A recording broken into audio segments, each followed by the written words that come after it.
On this episode, Travelogue takes you to Gannan, the southern part of Gansu, home to the Tibetan ethnic minority. Visit beautiful monasteries and witness the spiritual calm in this sacred space, or marvel at the yak butter sculptures and learn what's one of the most important art forms in Tibetan culture. Enjoy the grasslands and admire the flower that bloom over summer. So get ready for a journey of self-awareness and explore Gannan.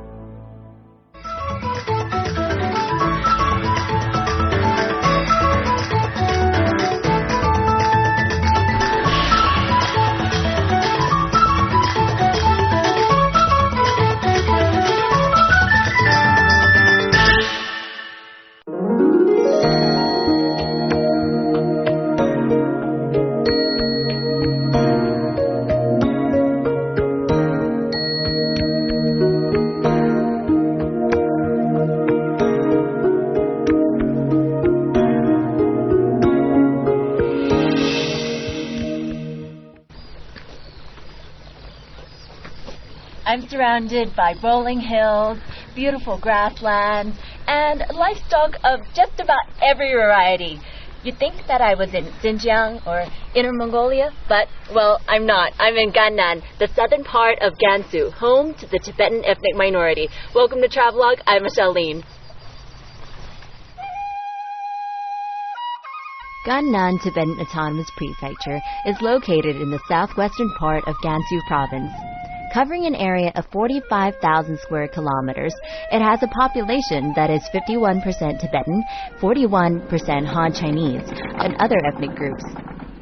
Since the Tibetan ethnic minority group makes up the majority of the population here, you'll find a lot of Tibetan influences. All in all, it's a good place to visit to get a taste of Tibetan culture without having to endure the high altitudes of Tibet itself. But that said, it's still pretty high up here. On average, it's about 3,000 meters above sea level. Most people feel a shortness of breath or experience some dizziness, but it usually passes in a day or two. The local opinion, though, is that there's no such thing as altitude sickness. People just get anxious when they hear about it, and that's what makes them sick. Either way, do take the necessary precautions. Better safe than sorry. There are several ways of getting to Gannan. We flew from Beijing to Langzhou, the capital of Gansu Province, before driving to the first stop on our journey, Shahe County. Shahe gets its name from the Daxia River, a tributary of the Yellow River. It's a rural, mountainous area where the locals rely on a pastoral existence to sustain their livelihood. On the drive over, we passed many herds of yaks and other livestock. Now, I'd never seen a yak till then, but I certainly got my fill during the 4-hour drive. Shahe is a small town bordering Qinghai province. This once rural area has recently become a tourist destination, mostly attracting backpackers and independent travelers. Most of them come to visit the Labrang Monastery, one of the largest and most famous Tibetan Buddhist monasteries outside of Tibet itself. It's a huge place that dominates the northern area of Shahe. The monastery is one of the 6 great monasteries of the Geluk, or Yellow Hat school of Tibetan Buddhism. In fact, it was the last of the 6 schools to be built.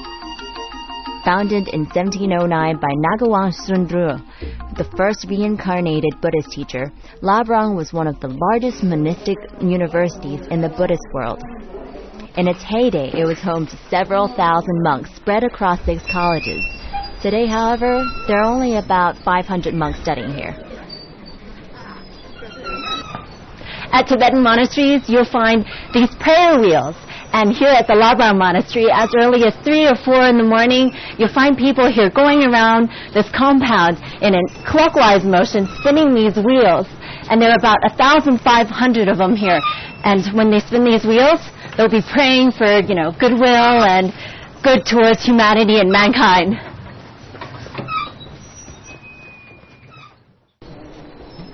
There's something almost hypnotic about watching these devout Buddhists turn wheel after wheel while they pray. A few of them did look up to watch us at work, but they quickly lost interest and resumed their prayers. I almost felt guilty for breaking their concentration, even though it was only for a moment. But I soon realized we were just a minor distraction. Their belief was far too powerful. It takes more than just habit and determination to come here every day, walk the compound, and turn the 1,500 prayer wheels. I think it takes genuine spiritual devotion, something I find truly admirable.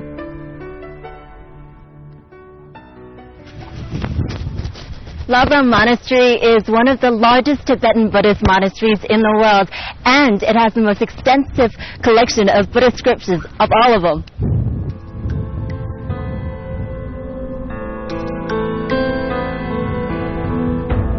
The 6 colleges at the Labram Monastery are the Sutra and Debate College, also known as the Philosophy College, the Medical College, the Upper and Lower Tantra Colleges, the Kalachakra College, and the Havira College.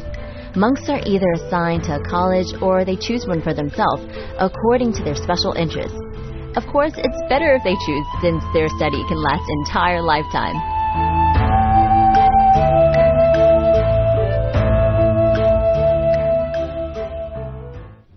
And how long do monks usually study for? I mean, actually, are there different sections? Or? Yeah, actually here are different 6 colleges, different texts and study for years, Yeah. And most of probably 6 and the college and the philosophy, but here most monks study philosophy. The philosophy has certain classes, one class for 1 year. And how many years do they have? How many years are there? Many years. But I wanted to finish in the classes. The monks agreed to take the exam to this name is called the Dorumbas and Aramjam, but the highest positions, That's the highest level? Yeah, highest level. And how long would it take to get to the highest level? I think this one is almost 25 and 30 years they're studying. That's a lifetime of studying. It's just a whole life to study that kind of do that. Can't pass that exams. It's too difficult.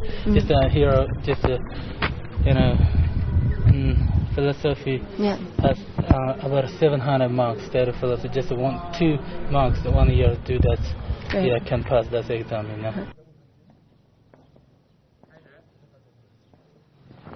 Do you see those rooms up there in the mountains? They're called Chikam. And every year on special days, monks below the age of 25 from the Tantra College go there to pray and to read the Buddhist scriptures and, meditate.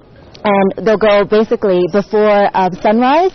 They'll have a little bit of lunch at noon, and then they'll go home again at sunset and repeat that.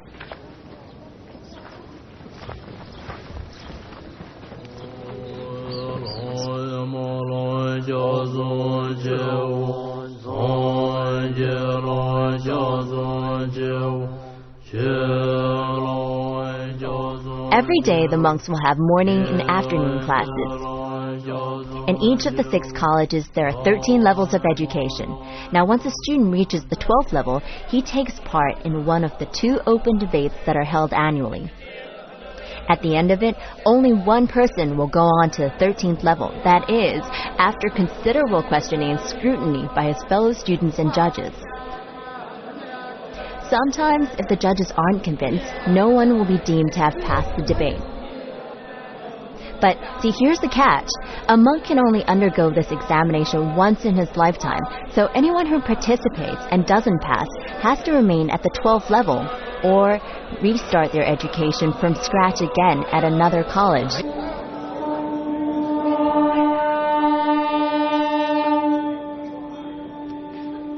If you thought school exams were difficult, try dedicating an entire lifetime of study for just one opportunity. Every morning at around 11, tourists can come to the Labram Monastery to listen to the afternoon prayers. But the only people allowed inside those halls are monks and selected donors for the day. So you'll see all the tourists up there congregated by the hall outside, just listening to the prayers. One thing you have to remember though is when you go, no cameras are allowed. So don't try to sneak any photos in. Tibetan people are extremely devout and will make regular visits to the monastery to pray for their loved ones. One such occasion is when a relative leaves home. the entire family will visit the monastery, bringing with them yak butter for lighting candles and long pieces of silk called hara to pray for a safe journey. Apparently, you need to present your haras to the monastery before you pay homage before the statues of the Buddha, because presenting a hara, be it to a monastery or as a welcoming gift to a guest, is a sign of purity, respect, and loyalty.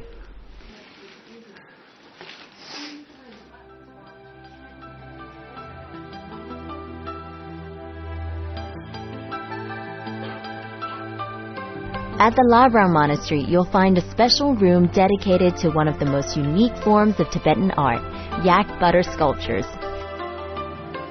Obviously, these models can only be made during winter when the butter is solid. Every year, the 6 colleges compete to make a yak butter sculpture that will be put on display. Because of its delicate nature, the sculpture usually only lasts about 6 months. When it gets too hot, the yak butter will be allowed to melt so that it can be used again in next year's competition.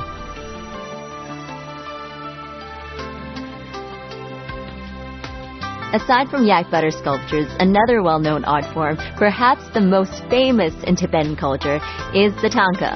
This is a painting or embroidered banner depicting Tibetan Buddhist iconography, which you'll find hanging at monasteries and family altars.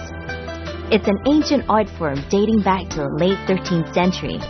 Nowadays, even a small tanka can cost tens of thousands of RMB, and the value comes from the work put into the painting.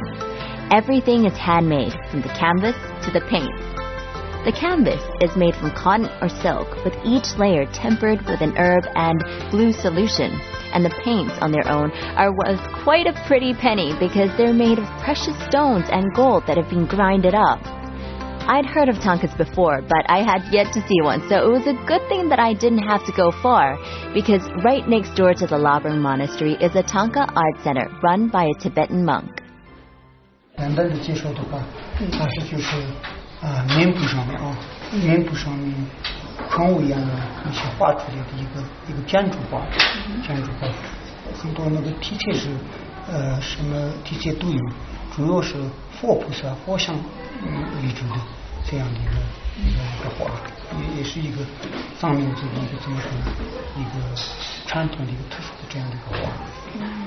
现在的话就是国画、油画、唐卡3个是世界上很有名声的。完成一个唐卡的话，这种大小的话，5、6个月，做工很细致，蛮丰富。你现在教什么？你多少学生？我现在整个甘肃四川青海的话，我教过学生也100多啊，差不多。但是这里的话不多，这里整个这里学的人呢，这里我们唐卡中心的话，目前我培养出来的5、6个老师，10几个学生这样的，以后慢慢变成一个私立唐卡艺术的那样的一个学院，我有这样的愿望。Shirubu has over 100 students studying the art of tanka making under his tutorage. His only requirement when accepting a student is that he or she has a keen and dedicated interest in learning the craft. His students vary in age, backgrounds, and ethnic groups, and they travel from across China just to learn from him. The tanka is an ancient art form, and it's reassuring to see that it's being continued by this generation of students. While most people appreciate tankas for their aesthetic value, I bumped into a couple of collectors who told me that tankas are intended to serve as a record of and a guide for contemplation. So, Buddhists will never say that they're buying tankas. Rather, they're inviting them home with them. Now, for those of you who are not Buddhists, a tanka is still a beautiful piece of art to have at home, and a valuable one too, thanks to the paints, which are made to last so that there won't be any fading for at least 100 years. While I'm not Buddhist, I've always had great respect for its philosophical and spiritual teachings. A couple years ago, I spent some time in Myanmar, where I got to understand a little bit more about the teachings of Buddhism and how the monks live. I'm reminded of it again here as I watch the monks from the nearby Labrang Monastery walking about town. And I'm humbled by the dedication that they have to their faith and the simple lives they've chosen to lead. Gannan is known as a backpacker's haven, so you'll find many hostels and small hotels here. The good thing about that is that not only is it reasonably cheap, well, it also has a local flavor.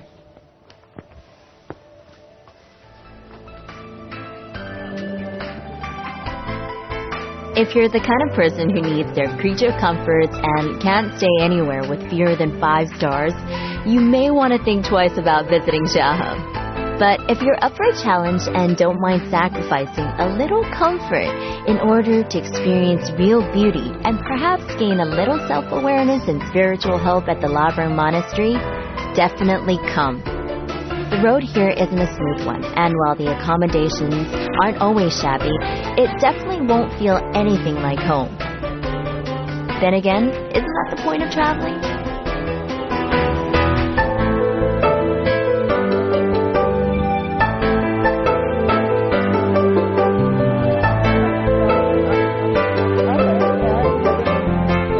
How many days have you guys been here? You mean in this area? Yeah. Just one night. Just one night? What do you think is the best thing you've seen here? The monastery is quite good. Yeah, the monastery. Yeah. And then the Tibetan is also very friendly and helpful. Right. Yeah. So, when did you arrive? Yesterday? Yesterday, yeah, in the afternoon. Okay. Where are you going after this? We will go to Langmu Si. And then we will stay 2 or 3 nights maybe. We do some trekking there. Yeah? Are you into hiking and stuff? Yes. Oh, yeah? Is that why you're here?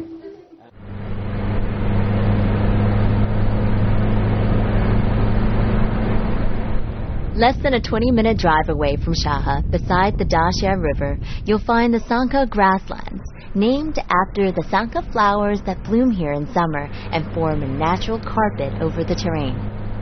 This is the place to visit if you want to experience nomadic Tibetan life, horse riding, living with a local family, and tasting traditional Tibetan foods such as yak butter tea, mutton, and tampa, which is the traditional Tibetan staple food made from roasted highland barley flour. As beautiful as the grasslands are, though, I still recommend venturing to the lesser-known areas for a more authentic experience.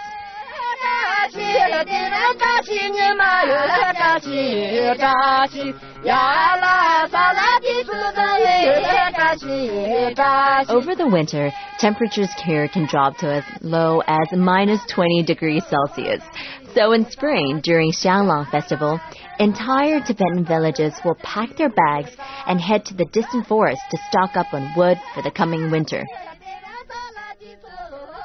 They'll pitch their tents on different areas of grasslands for 3 or 4 days at a time.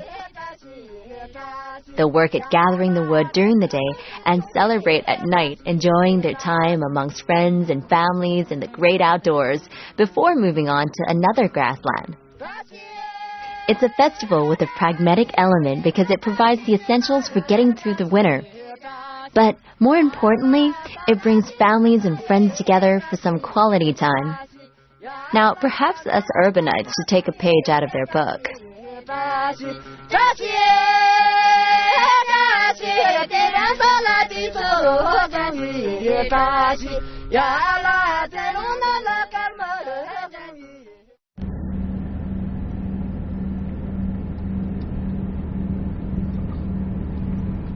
From the Sangha grasslands in Shaha, we travel south towards the capital of Gannan, Hezhuo. It's an hour-and-a-half drive to the small town that was once the historical business center for Tibetans and Han Chinese. Now, most tourists don't come here to visit the capital. Instead, they come for the Hezhuo Monastery and the monastery's famous Milarepa Tower. I did a little research beforehand, and so I can tell you that the Milarepa Tower is known to the locals as the Milarepa Buddha Pavilion and is a part of the Hezhuo Monastery. Built in the Qing dynasty, the tower has a history of over 200 years, although the original building was burnt down during the 1960s. The present tower dates from the late 1980s and stands at over 40 meters high. Now, it's a shaky climb up the 9 stories to the top, but I've heard that if you're game, you'll be rewarded with a fine view of the city. truth be told, Hezhou is a very small town, and there's not very much to see here. But there is one stop that you have to make if you pass by. It's the Mirabelli Buddha Pavilion, and it's a very important part of Tibetan Buddhism and a really great site. The Milarepa Tower is named after one of Tibet's most famous sons, a monk who lived in the 11th century. Jetsun Milarepa's story is a classic tale of good to evil to good again. Now, he was born into an affluent family, but after his father died, his aunt and uncle claimed the inheritance, leaving the rest of the family penniless. Urged by his mother, he left home to study sorcery. After years of delving in black magic, he repented his mistakes and dedicated the rest of his life to studying and teaching Buddhism. Although there are many legends and myths surrounding his life, he's most famous for his writings, which are widely known as the Songs of Milarepa. As teachings, they are sung instead of the usual practice of being chanted.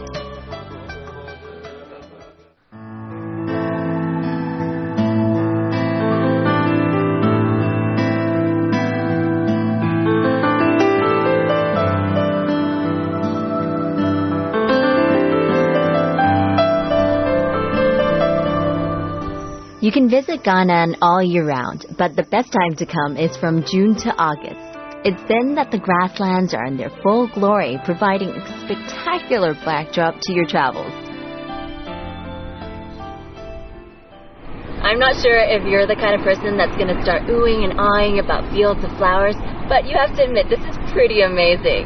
In the southern parts of China, the rapeseed flower usually blooms around March, but up here in Gannan, even in July, it's still pretty cool, so this is just about the right season for it.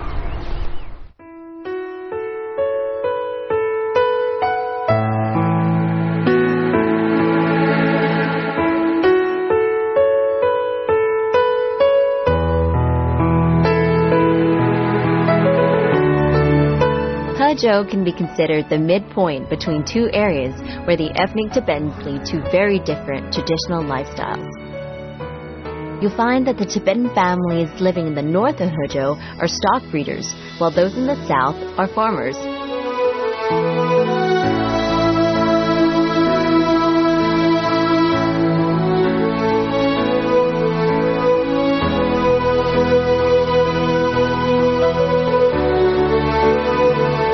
As we leave Hezhou heading south, the scenery begins to change, and we see families farming.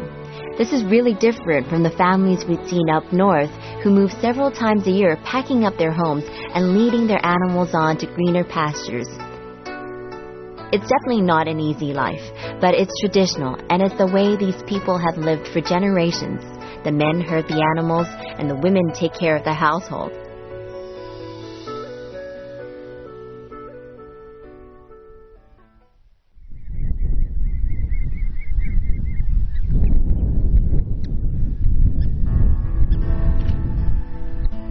From Hezhou, we traveled south to a place known as the Switzerland of the East. I won't reveal where we're going just yet. You'll have to wait. But on our way there, we passed Gahai Lake, a beautiful, untouched piece of nature where the birds fly low, unafraid of the people snapping pictures by the lakeside.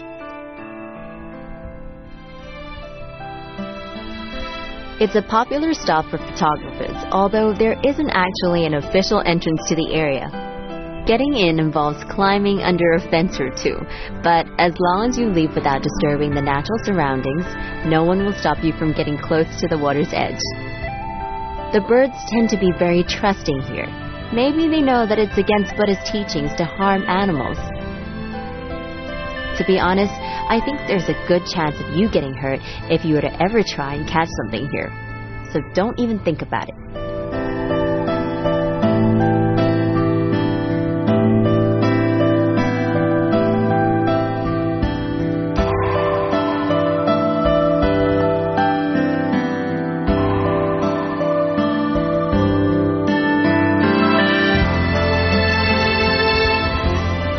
From Shahe to Hezhou and now at Gaihe Lake, we've experienced some pretty different scenery, not to mention climate changes.